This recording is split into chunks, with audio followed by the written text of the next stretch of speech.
Hey guys, how's it going, and welcome back to the channel for yet another Pokemon Weekly VGC Meta Review. And of course, this weekend we had the Pokemon World Championship, which was really exciting to watch, and we had some great games and some news come off the back of it. So I'll be covering all that, as well as some Regulation H teams and reviews ahead of the regional circuit that's due to be happening in a couple of weeks, starting in Monterey and Frankfurt. So exciting times for Pokemon fans, especially if you're in the video game, because we had officially champions announced for next season, but we will cover that very shortly, as I wanted to sort of briefly discuss what happened at the World Championship. So if you can tell by the thumbnail, Corridon and Brute Bonnet were guaranteed to be winning the World Championship after day 2, going into that championship Sunday.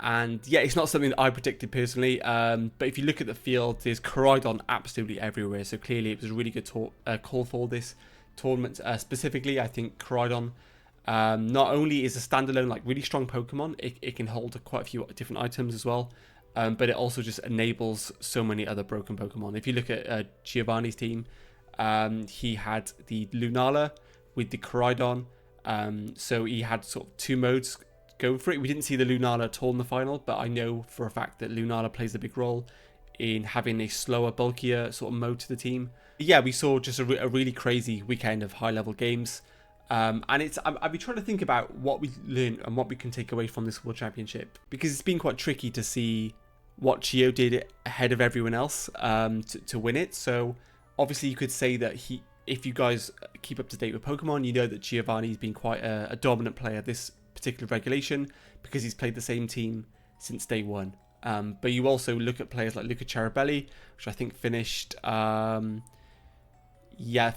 last year's World Championship winner, also played this team from day 1 as well.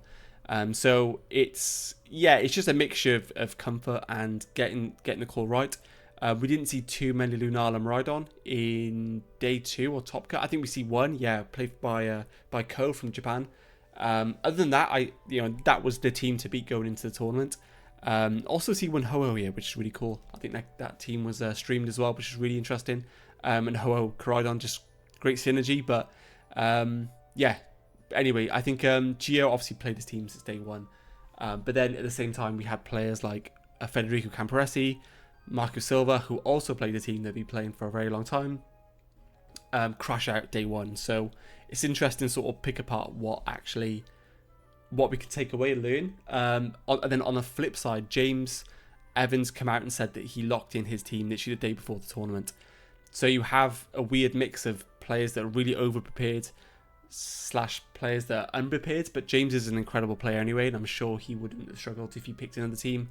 But this was the 6 that he locked in, and he seemed to do it the day before the tournament. So yeah, really interesting, like, duality of what's the best approach going into the tournament. Is it to stick with comfort, or is it to make something we haven't really seen before, which was James's team? This is quite off the wall team. Nothing really, I don't think anyone really expected, but it has the same sort of core fundamentals of the Corridon team that we've seen before, that features Raging Bolt, Brute Bonnet, and then you have a Landorus for the Miraidon matchup, and as well as like Incineroar, Calyrex. So yeah, it's a really interesting team and a really interesting tournament. If you guys haven't seen any sort of gameplay, or if you're looking to get into VGC, I recommend always watching the World Championship streams. I like watching the old ones personally; they're really fun to watch. But I particularly would just go back and watch this year's World Championship because of the quality and how slim the pool was of players. I think every sort of matchup, every sort of stream match had a champion or had someone who's top cutted a really big tournament this season playing in it. So yeah, really good watch and really interesting to see what sort of come out of the tournament. But yeah, I'm not going to spend too much time. I did sort of play some Regulation I Best of 1 ladder games earlier, so that was kind of my farewell to the format. I've got to Master Ball on the in-game ladder, and that's kind of my farewell to the double restricted format. So I don't think we'll be getting double restricted formats for a while, at least a year and a half, or particularly over a year. So it'd be interesting to see how long we wait for double restricted. So I definitely, maybe last week or so before we switch over to Regulating H, make sure you sort of kind of say your farewells to your favourite teams this format. And if you haven't enjoyed the format, well, guess what? Things are going to change Going into next year, we're going to have champions, which is going to be really interesting. I think they dropped a trailer at the end of the World Championship just to confirm that, as well as the confirmation that we will have megas, as well as I hope it's on the website. Yes, this Omni Ring here, which is a battle essential. Essentially, it's your protagonist will hold this device that lets them do the Mega Evolution and other special features maybe added to the Omni Ring in the future. And of course, here we have the Z-move symbol, and I think that looks like the terrestrialization symbol. But of course, it's going to be symbols all around here. So what the other one's going to be? I think Dynamax obviously is a main one, but yeah, really really cool. And we see obviously Mega Dragonite, which looks to be the poster Pokemon for Champions, and ZA being included in Champions. So we're probably going to have Mega Evolution from the start of Champions. So what I've got some cool ideas is for content is to, they've got these cool like rental Pokemon here, and I'm thinking like, should I just build like a team? Maybe if let's say we go live Champions day one, I might do a YouTube video to say how would you build a team out of these Pokemon, including Mega Evolution, because that does change quite a few things. Could we get Mega Lucario? Could get Mega Fraligator as well, so that would be cool. Mega Pikachu? Are we going to get Mega Pikachu? Probably not, but I think Mega Charizard as well could be something that could be really strong to pick up if you're looking to get into Champions day one. But I'm not going to spend too much time on Champions because we have a Pokemon format drop in very shortly, and it's going to be quite a big one.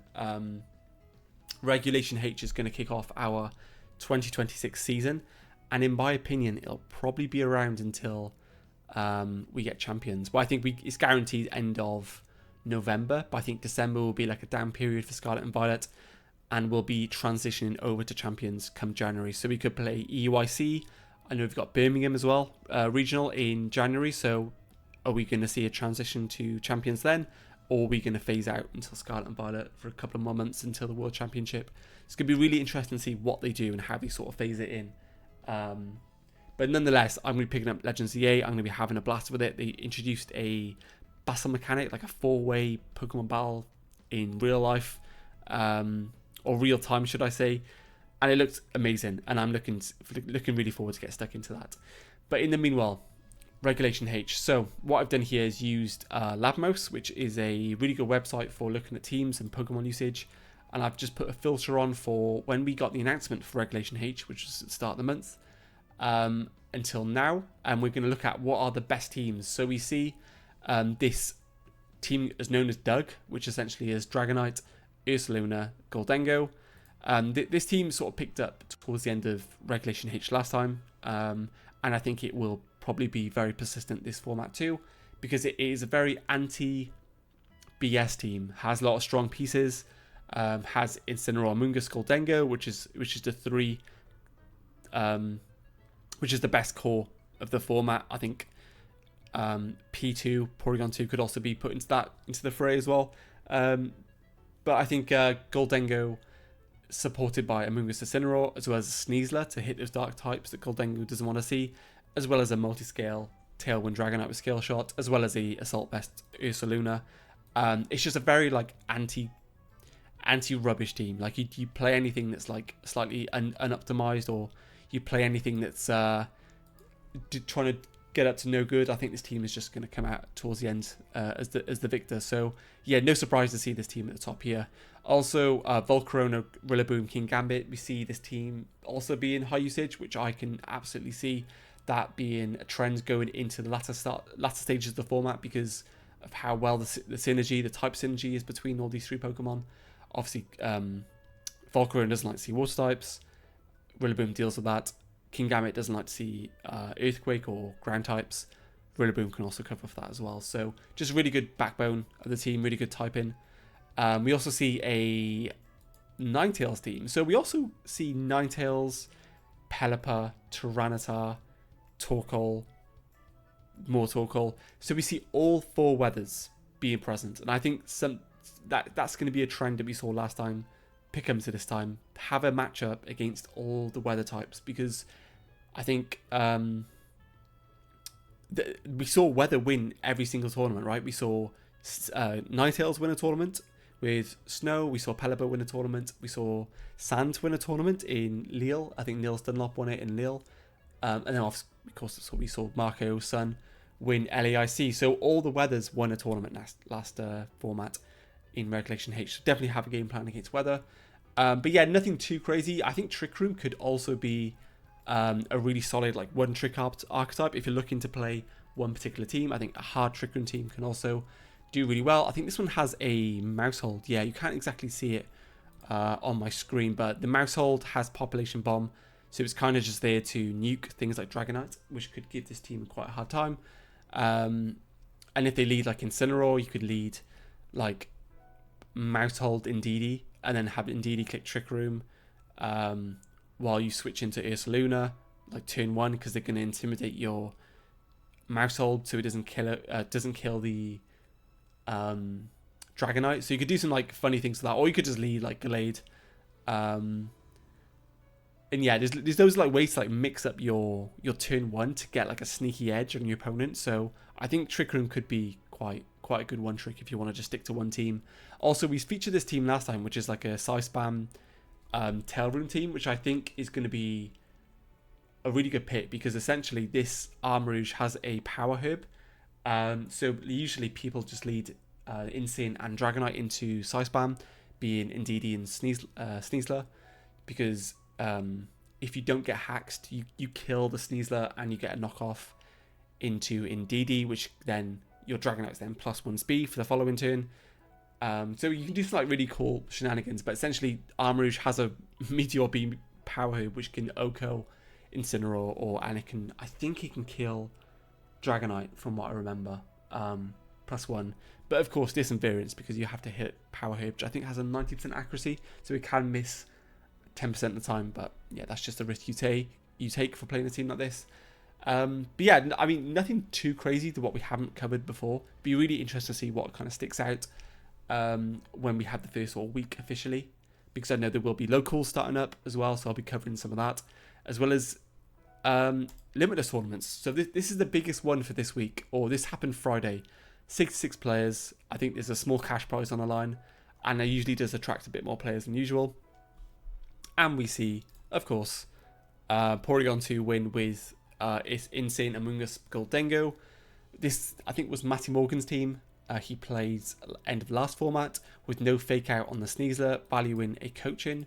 And this can do bits into like Garchomp teams, because you can essentially just lead Sneasler Dragonite, and then you can sort of coach your Dragonite, or you can lead like Sneasler P2, switch out the P2 into Dragonite, get a coaching that way, or you can just lead Porygon 2 Among Us, click Trick Room, start Spore and everything.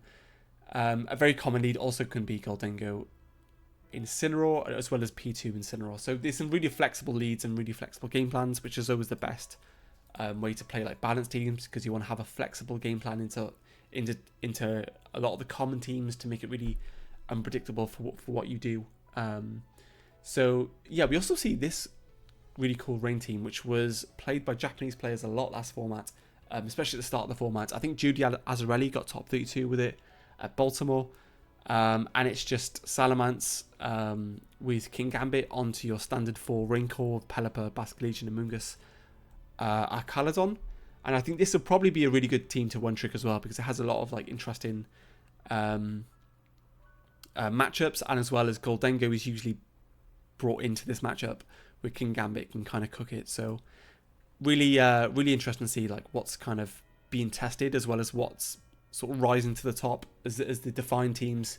We'll probably do so at this stage of the format. We have a good few weeks of this format, so I'm expecting to be some developments. But if you guys want to keep up to date with the developments, of course, stay up to date with what news is sort of happening in the Pokemon scene, I recommend you guys subscribe, like, all that good stuff. And we'll leave it for this week's episode. But subscribe, because I'll be doing these weekly, and we can sort of focus now on Regulation H and see where the format takes us. So thanks for watching, and I'll see you in the next video.